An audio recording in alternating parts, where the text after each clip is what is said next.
যৌতুক দিতে না পারায় স্বামীর দেয়া আগুনে ঝলসে হাসপাতালে মৃত্যুর সাথে লড়ছেন পঞ্চগড়ের গৃহবধূ লতা বেগম। তার শরীরের ৫০% পুড়ে গেছে। অর্থকষ্টে কোনো রকমে চলছে চিকিৎসা। এ ঘটনায় গ্রেফতার হয়েছেন স্বামী মোহাম্মদ জাকির হোসেনের রিপোর্ট, জানাচ্ছেন সিরাজুমনির শুভ। ৮ বছর আগে পঞ্চগড়ের বোদা উপজেলার মোহাম্মদ আলীর সাথে বিয়ে হয় লতা বেগমের। এই দম্পতির ঘরে ৩ সন্তান। কিছুদিন আগে দ্বিতীয় বিয়ে করেন মোহাম্মদ। তারপর শুরু হয় যৌতুক ও তালাকের জন্য লতার উপর নির্যাতন। এক পর্যায়ে লতার শরীরে ডিজেল ঢেলে আগুন দেয় মোহাম্মদ।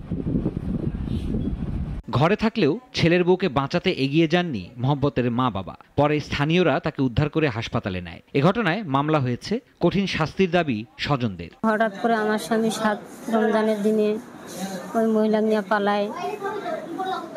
এরপরে আমাদের বাড়িতে অশান্তি, আমার খোঁজ খবর নাই, বাচ্চার খোঁজ খবর নাই।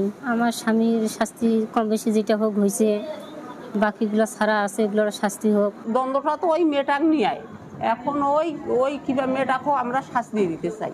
মাধ্যম করতে আগুন ধরে দিছে, আমি এখন টাকা পয়সা নাই, আমি কোথায় পাবো? গ্রেপ্তার হয়েছে পাষণ্ড স্বামী। জড়িতদের কেউ ছাড় পাবে না, জানিয়েছে পুলিশ। যে মূল অভিযুক্ত লতা আক্তারের স্বামী মোহাম্মদ আলীকে গ্রেপ্তার করে বিজ্ঞ আদালতে সেন্টার করা হয়েছে। অন্যান্য আসামিদের শনাক্ত এবং গ্রেপ্তারের চেষ্টা অব্যাহত আছে। লতার চিকিৎসায় সব ধরনের চেষ্টা চালিয়ে যাচ্ছেন চিকিৎসকরা। তবে অর্থনৈতিক অবস্থা খারাপ হওয়ায় চিকিৎসার জন্য প্রশাসনের হস্তক্ষেপ কামনা করেছেন স্বজনরা। সিরাজুমনির শুভ, নাগরিক।